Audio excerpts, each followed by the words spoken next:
നിധിയോട് പൊട്ടിത്തെറിച്ച് സുധീഷ്. അങ്ങനെ പ്രിയ പ്രേക്ഷകരെ, കാറ്റത്തെ കിളിക്കൂട്ടിലാണെങ്കിൽ നമ്മുടെ നിധിക്കാണെങ്കിൽ ലൈസൻസ് എടുക്കുന്നതിൻ്റെ ടെസ്റ്റും കാര്യങ്ങളൊക്കെ അങ്ങനെ നടക്കാനായിട്ട് പോവുകയാണ്. ഇതേ സമയം സുധീഷിൻ്റെ കൂടെയാണ് പോകുന്നത് എന്ന് കാണാം. അങ്ങനെയിരിക്കെ സുധീഷാണെങ്കിൽ നിധിയെയും കൊണ്ട് പോകുന്നുണ്ട്. നിധിക്ക് സത്യം പറഞ്ഞാൽ സുധീഷിൻ്റെ കൂടെ പോകാൻ വലിയ താല്പര്യമൊന്നുമില്ല.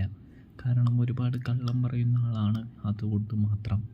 ഇതേ സമയം വീട്ടിലുള്ളവരൊക്കെ പറയുന്നത് കൊണ്ട് തന്നെ സുധീഷിൻ്റെ കൂടെ പോകുന്നുണ്ട്.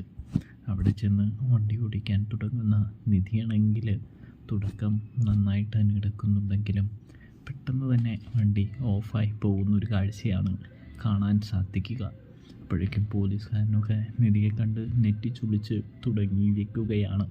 ഏതാണ്ട് ഒരു പരാജയത്തിൻ്റെ വക്കിലേക്ക് എത്തി നിൽക്കുകയാണ് നമ്മുടെ നിധി.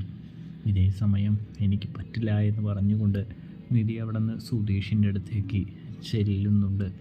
സുധീഷിൻ്റെ അടുത്തേക്ക് ചെല്ലുമ്പോൾ തന്നെ നമ്മുടെ സുധീഷാണെങ്കിൽ നിധിയോട് ചോദിക്കുന്നു, എന്താ നിധി, എന്താ എന്നിങ്ങനെ ചോദിക്കാം കേട്ടോ. അത് കേട്ടതും നിധി പറയുന്നുണ്ട്, എന്നെക്കൊണ്ട് പറ്റില്ല സുധീഷ് ഇതൊന്നും ചെയ്യാനായിട്ട്, നമുക്ക് പോകാം, എന്നെക്കൊണ്ട് കഴിയാത്തത് കൊണ്ടാണ് എന്ന് പറയുമ്പോൾ, അല്ലേലും നിനക്ക് വെറുതെ വായിട്ട് വർത്തമാനം പറയാനല്ലാതെ, വെറുതെ വായി കൊണ്ട് ഡയലോഗ് അടിക്കാനല്ലാതെ വേറെ എന്തിനാണ് കഴിയുന്നത് എന്ന് ചോദിച്ച് സുധീഷ് നിധിയോട് പൊട്ടിത്തെറിക്കുന്നു. ഇതേ സമയം നിധിയാണെങ്കിൽ പറയുന്നുണ്ട്, ഞാനേ ഇത് തീർച്ചയായിട്ടും നേടിയെടുക്കും എന്ന് പറഞ്ഞുകൊണ്ട് വാശിയോടെ നിധി ഏറ്റെടുക്കാനായിട്ട് പോകുന്നത് കാണാം.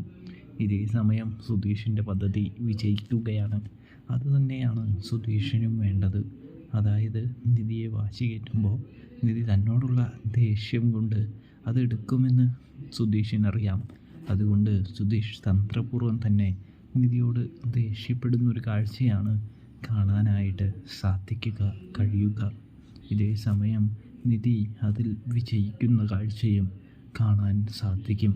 അപ്പോൾ റിവ്യൂ ഇഷ്ടപ്പെട്ടാൽ സബ്സ്ക്രൈബ് ചെയ്യാൻ മറക്കല്ലേ പ്രേക്ഷകരെ, കൂട്ടുകാരെ.